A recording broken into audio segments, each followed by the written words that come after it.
So obviously we have game 7 still incoming between the Suns and the Mavs. Who do you think is the better matchup for the Warriors between those two teams? So this is a really interesting question because they're both very different. And one team in particular is significantly better. Like, I think Phoenix is a better basketball team than Dallas by a pretty decent margin, although it hasn't manifested in this series. I just think that has a lot more to do with Chris Paul randomly hitting a massive slump and Phoenix just not really playing well on the road. But when they're at home, there's a giant chasm between the teams, and it's even bigger than the chasm that manifests in Dallas. What's interesting, though, is if I was Golden State, I would want Phoenix to win because I think, again, these playoff series are frequently about matchups. What would terrify me about a matchup with Dallas is one of the reasons why Luka is struggling, not just Luka, but Jalen Brunson and everybody in that series has struggled to create, especially in Phoenix, is because Phoenix is extremely imposing with their size. And so Luka is struggling to shoot over the likes of Mikal Bridges, struggling to shoot over the likes of DeAndre Ayton, struggling to shoot over the likes of Cam Johnson because they just have a ton of length. And it just makes it so that each of those shots is a little more rushed, a little more pressed, and it's just difficult, right? Here's the thing. Luka's going to have a size advantage over every single rotational player that plays for Golden State in that series. He will be comfortable the entire series, at least as it pertains to getting to his spots and getting to his shots. I'm sure Steve Kerr will have a lot up his sleeve.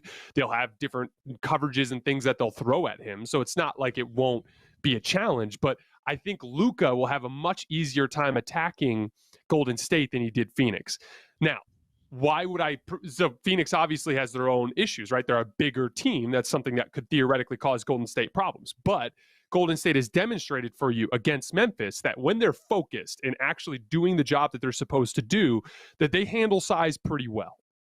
What I like about the matchup with Phoenix is I do think they'll do a little bit of drop coverage stuff, especially early in games and early in the series, to try to save Steph and Jordan Poole and Klay from having to bang with DeAndre Ayton in offensive rebound situations or in quick seals and things like that. So I do think they'll try to avoid that some. But Golden State will consistently have an option to switch everything, and they'll do that a lot. And because of the way that Dallas has played and because of the way that New Orleans played, we saw this in New Orleans. When New Orleans played Valanciunas and they did drop, Phoenix was scoring at will. But when they ditched him and went 5 out and switched everything, Phoenix struggled to score.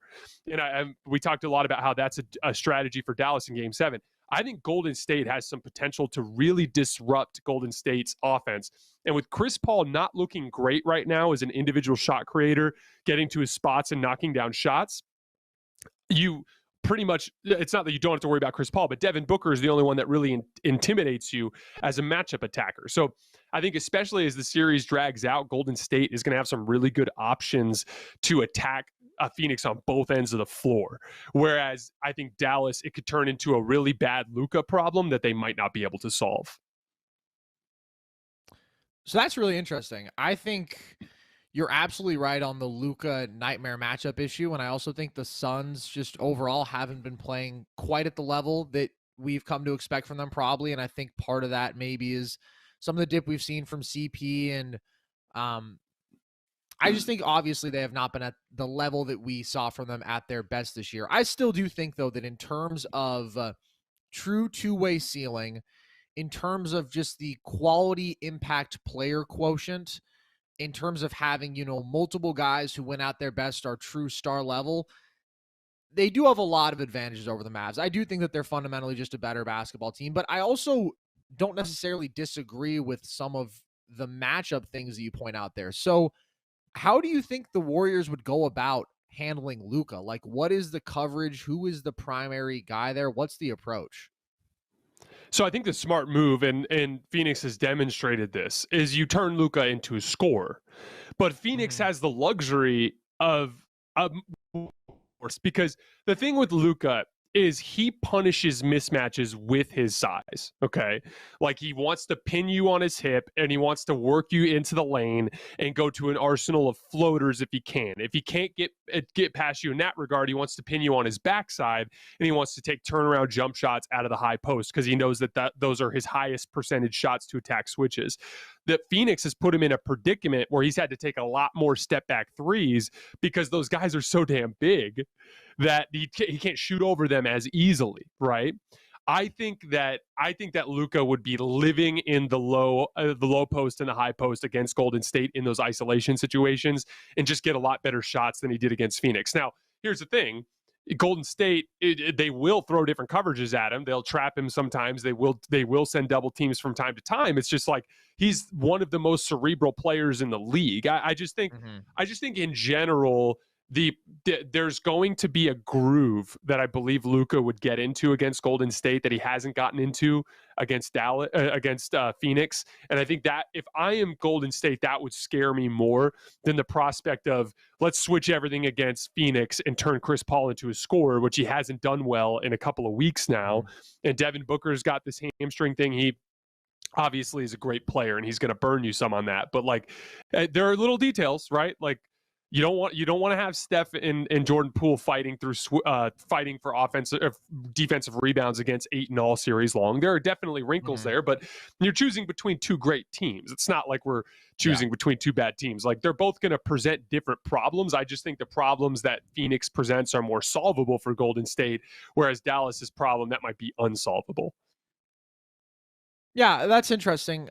I do think the other factor that is always a question with Dallas is the element that's out of Luka's hand, and that is what is the secondary shot making and playmaking that you get from Brunson and Dinwiddie. And obviously Brunson was phenomenal in the first series and has had some great moments in this one, but also some down moments. Dinwiddie has often struggled to be efficient. Luka is going to be dominant individually. There's just no denying that. That is a nightmare matchup for anybody. Although I do wonder if some of the Warriors' true wing defenders like an Andrew Wiggins, how he can compete in that matchup. I don't know if there are times where you put Draymond on Luka. Obviously, straight up perimeter defense isn't his strength, but in the post, I think Draymond is incredibly well equipped to handle that. So that's interesting. I would think that if I were the Warriors, I would rather see the Mavs, even though Luka alone has them so scared right now, just because the Suns simply have more, I believe, really good, truly impactful basketball players. I think they're still a solid amount better defensively. And I just kind of trust the replicability of what they're doing a little bit more, because outside of Luka, it just feels like night to night with the Mavs. You don't really know. I think unquestionably Golden State would have an easier time scoring against Dallas. I think that goes without saying. It's just like, I think that they're going to put both teams in predicaments, though. You know what I mean? So I don't know. I don't think it's something I'm particularly passionate about. I'm just saying if I was a Golden State fan, that's where I would lean. But that's a really, really interesting perspective, Carson, and I think you broke it down really well. Yeah, I think another interesting factor is what level CP gets to, and we'll see obviously what happens with all that. All right, so let's talk about Steph for a second here, because he had an interesting game tonight. He really struggled to be efficient for a while, did end up making some big shots down the stretch, but you've talked a lot throughout this year about some of the regression that we've seen from him in terms of shot making, in terms of his production and efficiency this year. And we've seen some moments of that in the playoffs too. So, Jayson, do you believe, as the Warriors now work their way into the last four teams here, can Steph match the firepower of the other top major stars out there? That's tough. I don't think so. But I don't think he needs to necessarily be Giannis. I don't think he necessarily needs to be what Jayson Tatum was tonight. I don't think he needs to be like that world beater offensive player, because his team has a ton of skill and talent. It's more important for him to weaponize that and create shots for other people. But he will need to be better than he has been.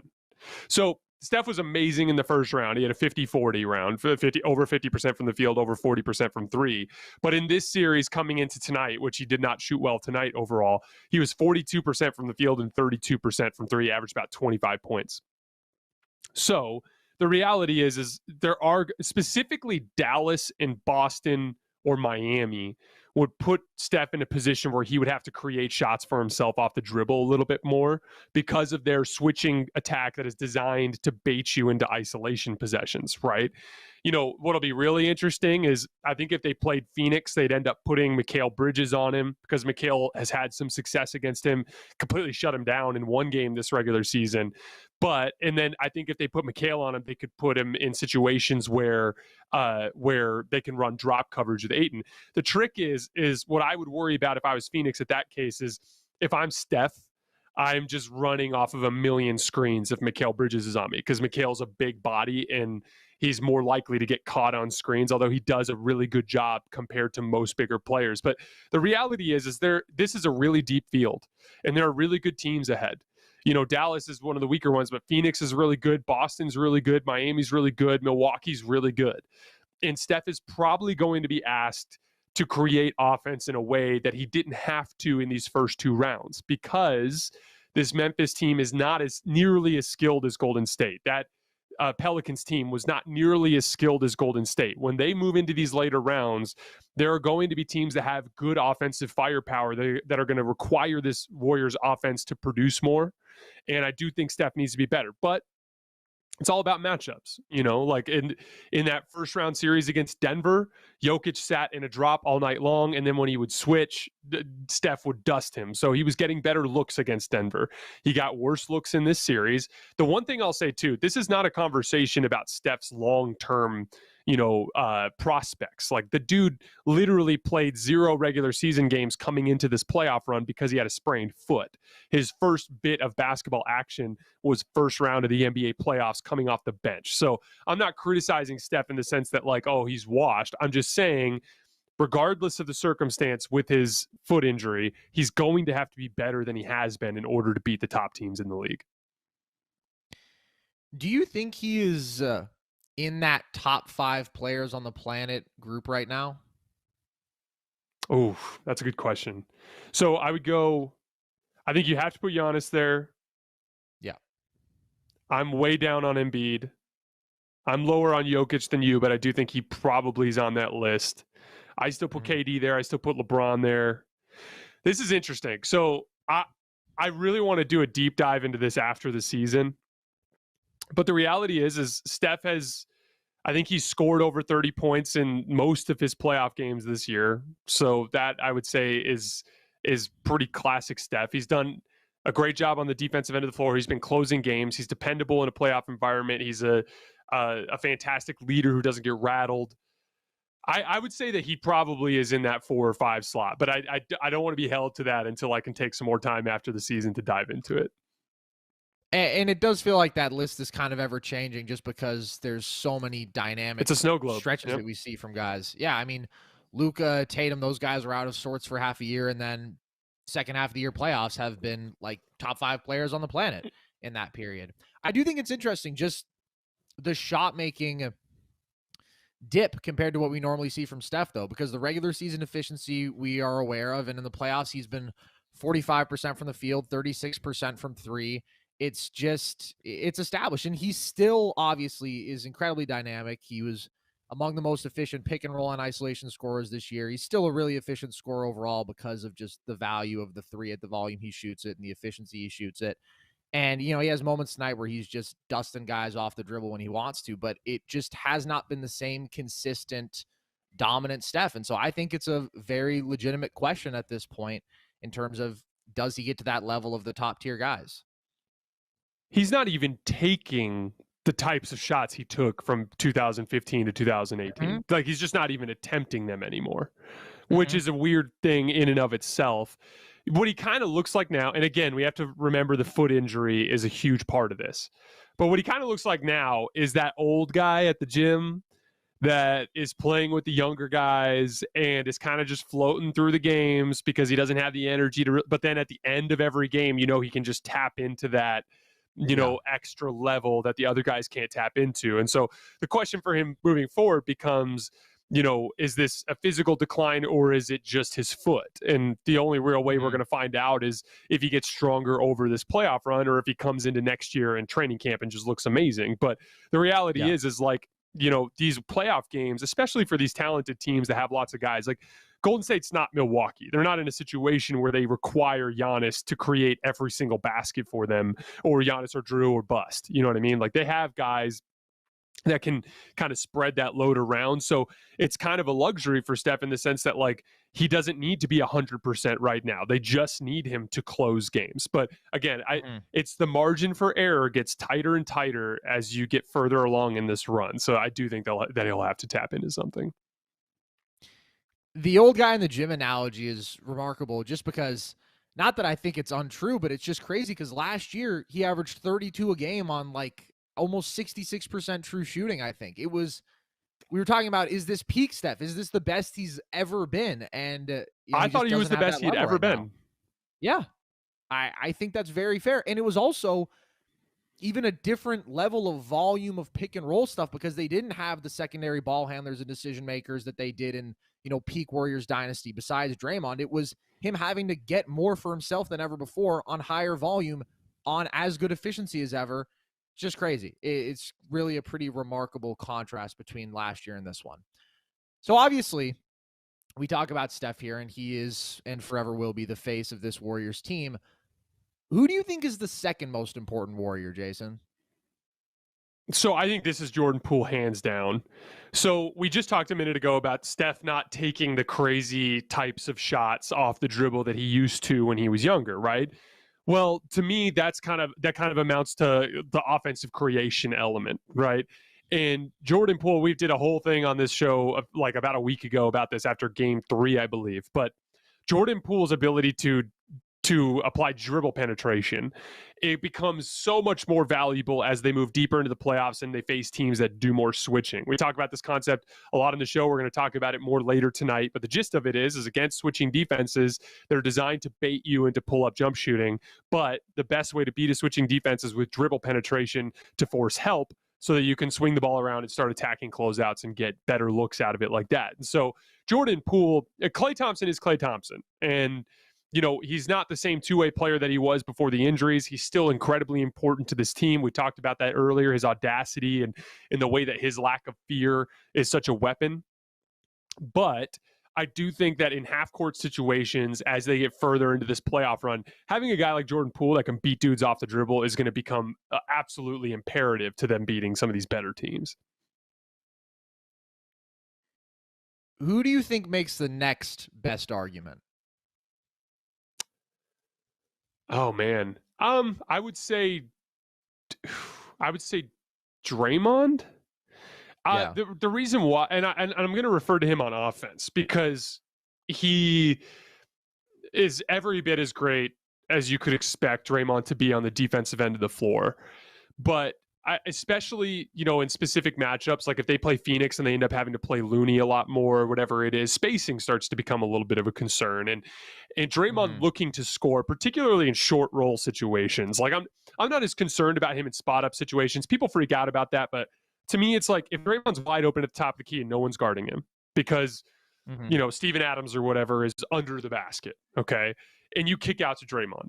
If he doesn't shoot, but he just runs over to Klay, does a dribble handoff, and like body checks Klay's man, and Klay gets a wide open three, then it effectively accomplishes the same thing as him being open, arguably better because it's for a better shooter.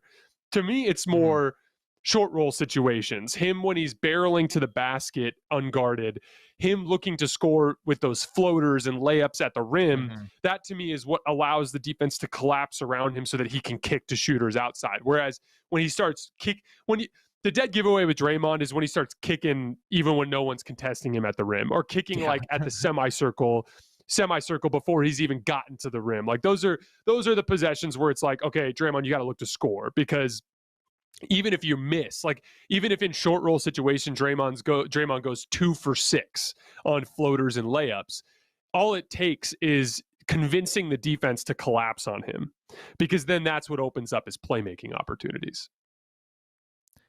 So you say Poole is their second most important player. Is he just outright their second best player, you think? Not necessarily. He's too inconsistent. I would say Draymond's easily their second best player. Jordan, it's maybe like the question was most important. And that's kind of what I'm hitting at here is like, I don't think the Warriors are the best team remaining. I think Boston's better than them.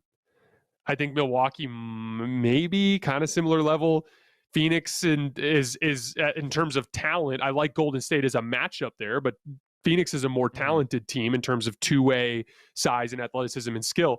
It's to me, it's more about matchups moving forward. I think in order to raise Golden State's ceiling to the point where they are the ones holding the trophy, the most important swing factor there is Jordan Poole and his ability to be great offensively, particularly beating people off the dribble.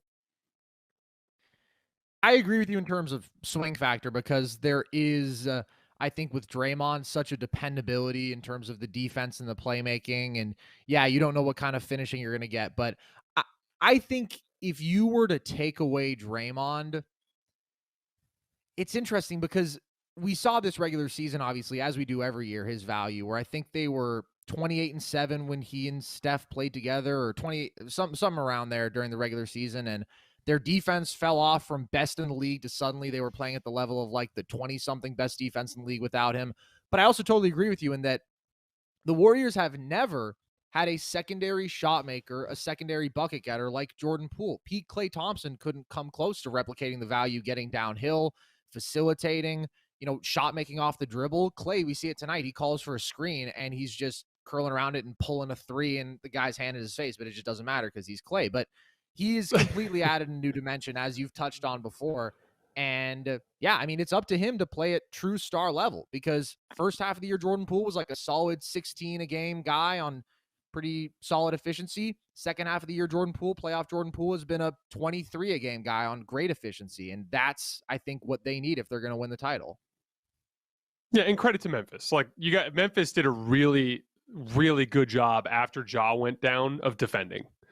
And pretty much everybody on the Warriors struggled during these last few games. So credit to Memphis. But yeah, I agree with you. I think Jordan Poole is the most important for just raising that offensive ceiling to where they need to be in order to get the Larry O.B.